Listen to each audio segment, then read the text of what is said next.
So I've shot a few portraits now with the Fuji XT3. I'm gonna take you on a ride. We're gonna burn through the night. Why you're so salty? I'll still take a bite. Okay, we can take my Lambo.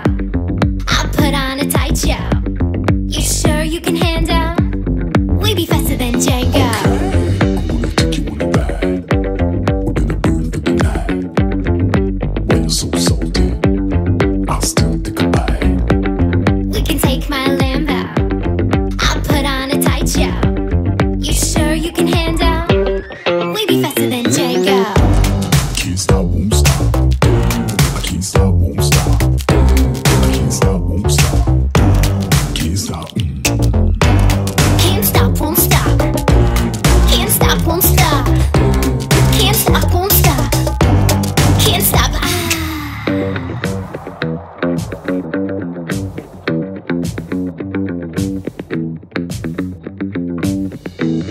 Okay. I'm gonna take you on a ride. We're gonna burn through the night. Why you so salty? You sure you can handle? Okay. We can take my Lambo. I'll put on a tight show. You sure you can handle? We be faster than Django. Can't stop, can't stop, can't stop, can't stop, can't stop, can't stop. I think I shot enough that I can kind of have my own opinion as far as what I think of the Fuji XT3 and its improvements, especially with the autofocus capabilities over the XT2. Now, there was nothing wrong with the XT2. It did fine, but I do admit that it did give me, it did frustrate me a little bit when it came to kind of lower light shooting, and just kind of reliability and quickness of autofocus acquisition. But it was fine. I shot several portrait sessions with the XT2, but the XT3 does really improve a lot. I'm finding a huge difference with autofocus, and this is for portrait sessions, you know, where there's not a lot of movement going on. It's not any fast action kind of situations, but I still notice a big difference in keepers and consistent, you know, like sharp focus where I intended there to be sharp focus. Now, I have a problem with shaky hands. I probably drink too much coffee, although I've been trying not to. And so I can't just double my shutter speed. That's, you know, usually what they say. For full frame, you kind of match at very least, and for APS-C, you kind of want to double it to kind of eliminate any movement.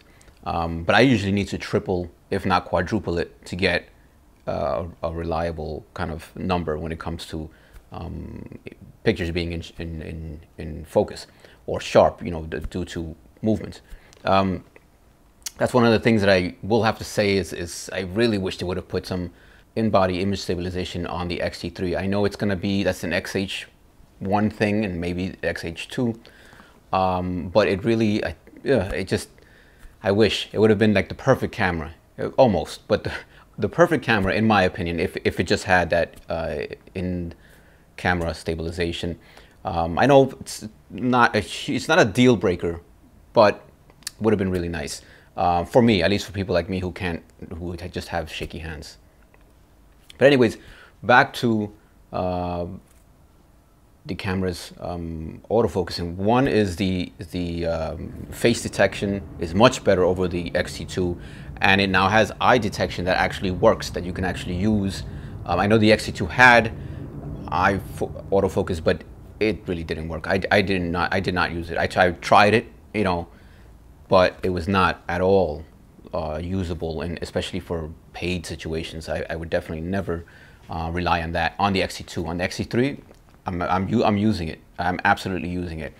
Sometimes I don't, just because it can still be a little kind of not very consistent. And then especially if I'm shooting on a tripod, I feel like I don't need the eye detect. I kind of prefer to use, you know, the points and you know, just move my autofocus points around and that kind of thing. Or maybe it's just me getting comfortable or kind of like trusting the XT3. You know, I trust the Sony's IAF because I've used it many times and I know it works.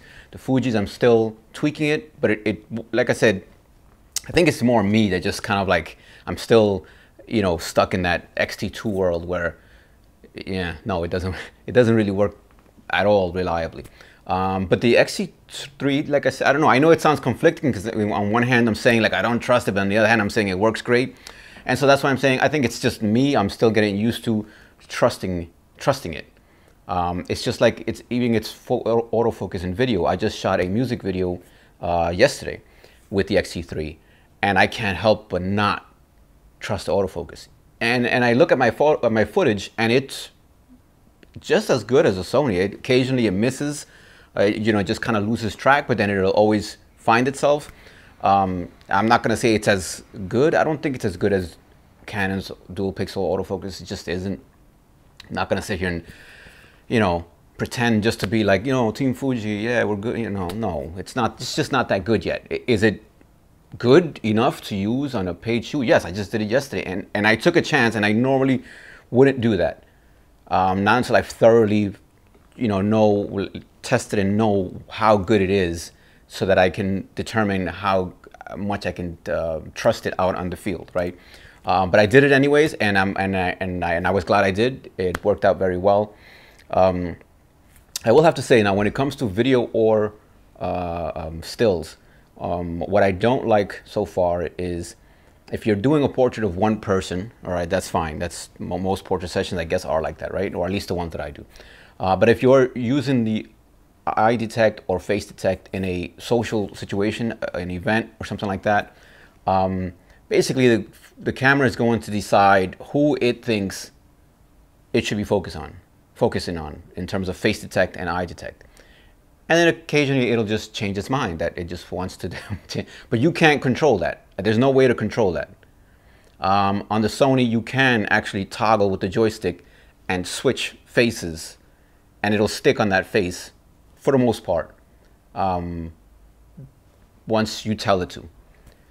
With the Fuji, you don't have that option. It decides for itself, which is not good. And so if you try to, the other thing I noticed, if you try to, while you're in that mode, if you try to, with the touchscreen, touch who you want,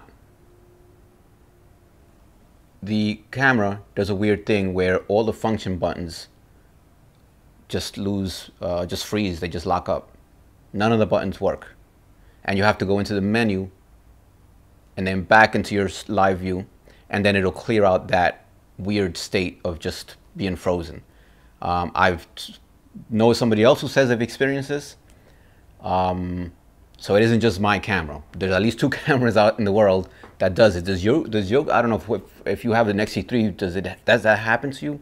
If you haven't tested it, put it in face detect, in video or in stills. In stills is what I was testing when I did this. And if it's detecting a face, try to touch something to focus on something else and see if that happens to you. I'm curious to know. Like I said, it's definitely not just my camera, because I know somebody who said that it does happen to them. I'm just curious if this is just like every XT3 out there, or if it's just a handful, or what is it. But so you have to basically, now if you're shooting a large group of people, you have to kind of get out of face and eye detect so that you can kind of switch around and change focus points and decide, or tap. As long as you don't have that face detect on, the tapping works. It doesn't do that freezing thing on my camera. It's only if I have face detect on it, and then it'll just freeze the camera in a way. It's not like locked where you can't do anything. It's just the function menus don't work. So you can't get out of, you can't do anything with your function buttons. So say if you wanted to quickly get out of face detect mode, you can't. Now, you have to do that before, and like don't touch the screen and that kind of thing. So I think that's my biggest complaint about the eye detect and face detect, is that it's great if there's just one person there, but if you have a group of people, I don't know, how do you can't switch. As far as I know, if there's a way to switch, somebody let me know in the comments. I would really appreciate it. But as far as I've seen, you can't switch which face gets detected, which eye, which person. It's basically whatever the XT3 tells you it wants to be info, and then it'll change its mind. It's not even consistent in that sense, that it just, okay, it chose one person, the one in the middle, the one most in front, the one most in back. No, it's just kind of switches around. So that's something that I hope that they fix. That I like the way Sony implements it, that where it's face detect and eye detect are 2 totally different things. You can have both on,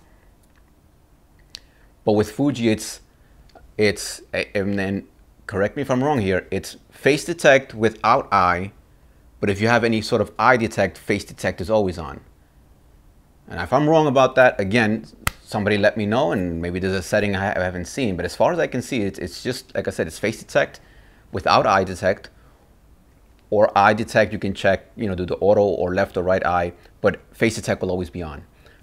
With the Sony, you can do face detect only, eye detect only, and I like that with on the Sony, there's a button you can set it to a button so that eye detect turns on and turns off, kind of like a second, like a focus button, like a back button focus type thing, but it's specifically for eye detect. So you don't, you know, it's not always on or always off, kind of like the way it is with the Fuji. I'm hoping that Fuji does something with that. I'm thinking, I mean, I don't know how these things work. I'm guessing it's something that they could do with firmware upgrades, updates. I hope so, because I really do like the eye detect and face detect for portraits and for even for groups of people. But as of right now, I can't really use it for groups of people because, you know, it just doesn't work the way I want it to work.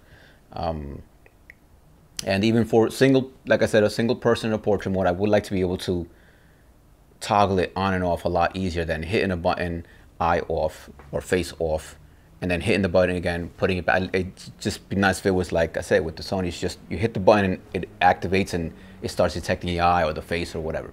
But other than that, like I said, minor kind of thing that I wish they would improve in terms of how it's used. I've been having a lot of fun with the XT3 with portraits, so much so that I've been using it pretty much 90% of the time when it comes to portraits, where before my A7R3 was my portrait camera, and then the Fuji was more of street kind of casual photos, that kind of thing. Don't get me wrong, the A7R3 at 42 megapixels is still giving me something that the XT3 doesn't, the detail, the level of detail and all that kind of thing. But to be honest, okay, so once you see a 42 megapixel image and you can see those details, it's kind of hard to get away from that. But you know, it's definitely not, that's just kind of the pixel peeper being stroked, you know. It's not like it really makes a difference in my pictures or in my workflow, especially now that I'm not always needing to toggle around focus points. It can just detect the eye, you know, especially now that with the XT3 you have a lot more coverage on the sensor as far as focusing points go, and that's why the A7R3 was always my portrait camera, just because I could frame and not think about moving points around. With the XT2, that just, you know, once you have eye detect, it gets kind of, at least for me, it's hard not to do without it. So yeah, so the XT3 I've been using it more. Like I said, I took it out in a video session even, and I think it went pretty good. You know, in terms of usability, I think the GH5 still has something over the XT3 just because of the way it's laid out. But that's kind of the video side of things. I'll probably make a separate video just for her, you know, discussing the video aspects of using the XT3. But in terms of portraits, I'm really enjoying it. Like I said, I've been using it over my A7R3. And I'm even considering selling the Sony A7R3. And I'm not saying this as some sort of like, I'm not trying to make a why I left video, you know, why I left this for that, full frame for crop sensor, Sony for Fuji, Canon for, I'm just saying, I use whatever gear works for me. And like I said, the XT2 wasn't working for me please understand, when I say it wasn't working for me, I don't mean that you couldn't do portraits with it. I just mean that in terms of the way it worked, I liked the way the A7R3 worked better for portraits. That's all I'm saying. I took many wonderful portraits, you know, had many great portrait sessions with the XT2, but I liked the way the A7R3 worked better. It just made my workflow better. I was able to frame without having to worry about focus points. I mean, that's why That's the main reason why I went to Sony to the A7R3 for portraits, and you know for other reasons, but that was one of the reasons why it stayed my main portrait camera. But with the XT3, it now can do what the Sony did for me. And I do prefer using a Fuji camera over a Sony camera. I just like the way the dials, that whole thing. I just like it. I just like the way. I just prefer it. And so, yeah, I'm considering selling my Sony A7R3, as I'm now using the XT3 for all my photos. So it just seems a little like, where does the why keep the Sony if it's just going to be sitting there collecting dust, and the more time goes, the less it's going to be worth.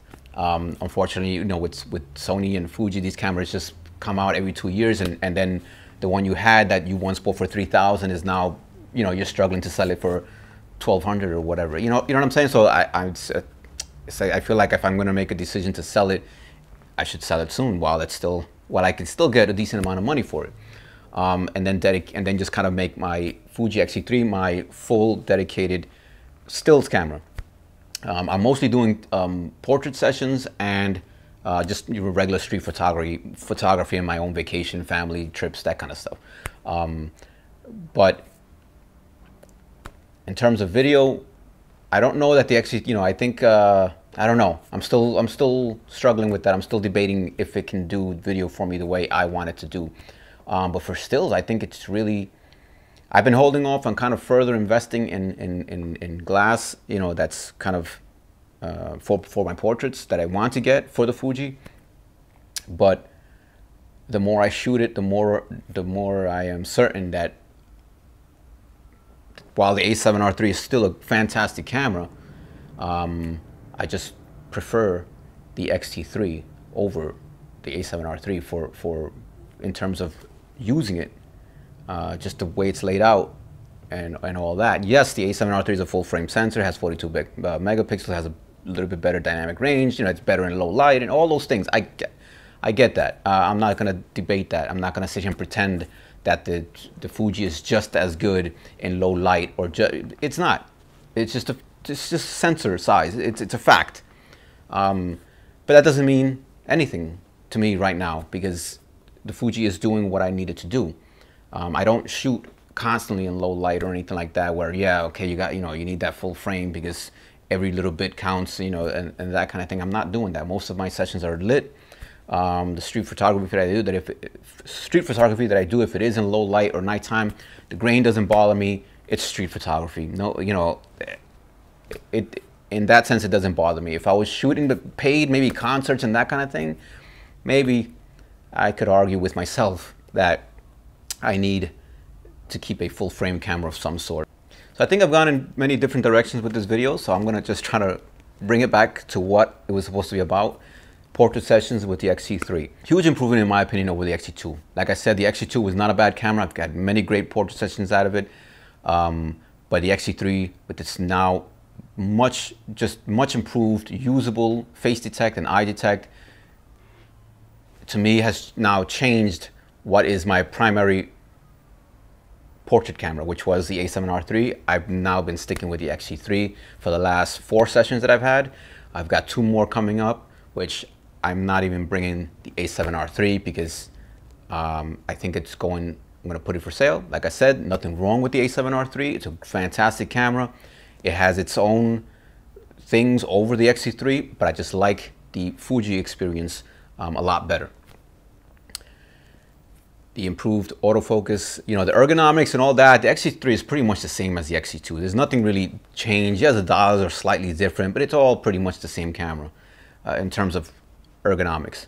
Really, it's about how it works. And I'm just really pleased with it. That's what I shoot mostly right now. It's portraits and some street, and then of course my own personal stuff, vacations, family, that kind of thing.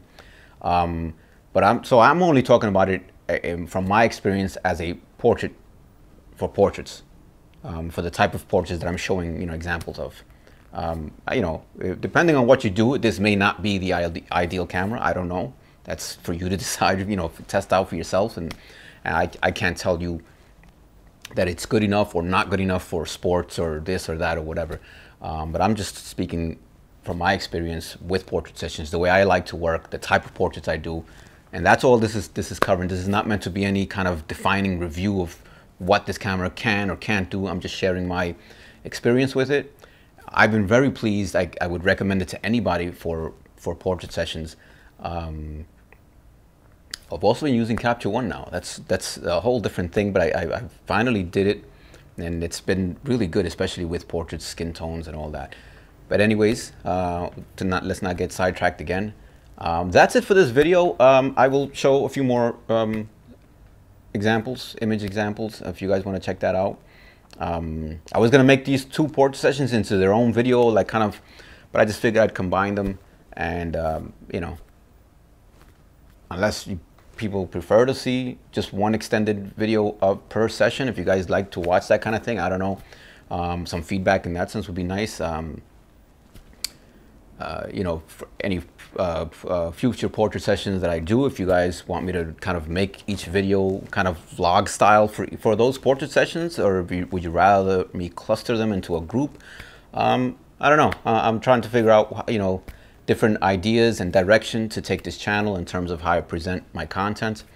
But that's about it. Like I said, any feedback would be appreciated. If you enjoyed this video, please hit that like button, subscribe if you're not subscribed. And I guess that's it for this video. I'm sorry if it's a bit of a long one. If I rambled on, let me know, and I'll try to cut my content down, you know, the talking at least in the future. So thanks for watching. I'll see you guys next time.